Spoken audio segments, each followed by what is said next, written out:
Everybody, this is Jordan for Blogs DNA, and right now you're looking at Infinity Blade for iPhone, iPod Touch, and iPad.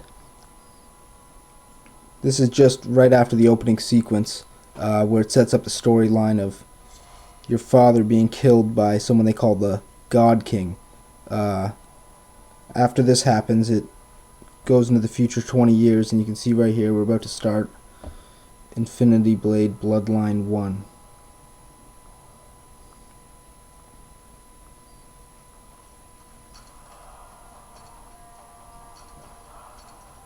This is the first real gameplay sequence of the game, where they'll introduce the combat system that's used throughout the entire game. The combat system is actually the only thing that's really impressive about Infinity Blade. As you can see, unlike the tech demo, Epic Citadel, you cannot openly move freely around the world with your guy. You can only move the camera and engage battles by tapping the blue icon that hovers over the guys. Because this is the first guy in the game, they're gonna give me a combat tutorial here. As you can see, you can tap the sides to dodge attacks. Dodging a few attacks in a row will give you a dodge break. And then, as you can see here, you can swipe to strike when you see an opening.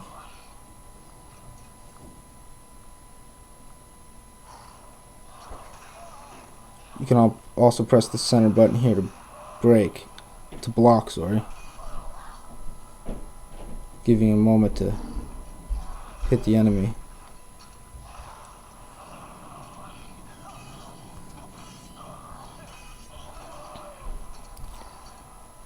For those of you that don't already know, the entire game is pretty much just what you're seeing on screen here. You fight about 5 or 6 guys before getting to the God King who defeated your father in the opening sequence, and you try to avenge his death. For those that were expecting an open world RPG, that's not what you're going to get with Infinity Blade. As you can see, it's more focused on the fighting sequences, which I have to admit are quite impressive. We have not seen anything this graphically advanced on the iPhone yet,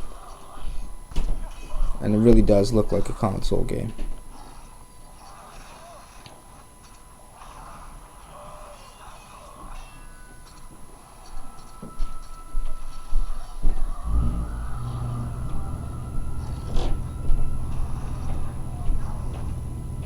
In a second here, after I defeat this guy, I'll be able to show you quickly the upgrading system, which is pretty much the only other element of Infinity Blade.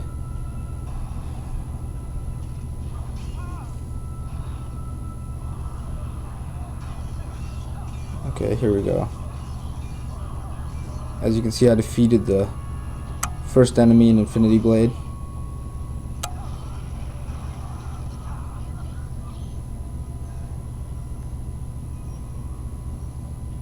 You can start to see here, after each guy you defeat, you'll see the experience points that you earned, and possibly the upgrades to your weapons and your items.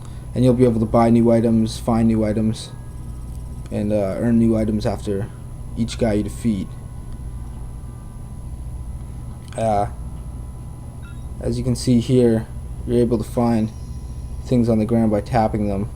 There aren't too many of those throughout the game, though. At any time, you can upgrade any of these. Once you get experience points, you can see you have your inventory here of all your weapons and your items. And basically, that's it. That's Infinity Blade. The rest of the game is, as you can see, you tap the blue dot to move to the next mark, and the game is really short. You'll get to the God King, the last guy of the game, most people within 15 or 20 minutes. As you can see, you approach another guy, and you'll go through maybe 5 or 6 more guys before getting to the last guy. And most people aren't going to beat the last guy on your first run through. That's why they call it Bloodline 1 when you start the game. Most people are going to take 5 or 6 goes through the game, and every time you go through, the guys will get stronger, and so will you. You'll be able to upgrade your equipment.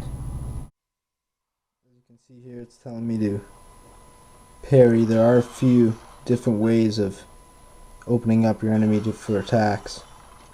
On top of the block and the dodging that I showed you earlier, there's also parry. And later on you will earn a few other attacks that you can do, such as a magic attack that'll show up here in the top right hand corner, and some sort of other attack that'll show up in the left hand corner. There's also a few of these action sequences here, as you can see, tapping.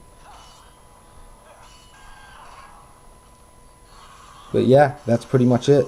Thanks for watching, guys, and you can check out more video reviews at blogsdna.com. Thanks.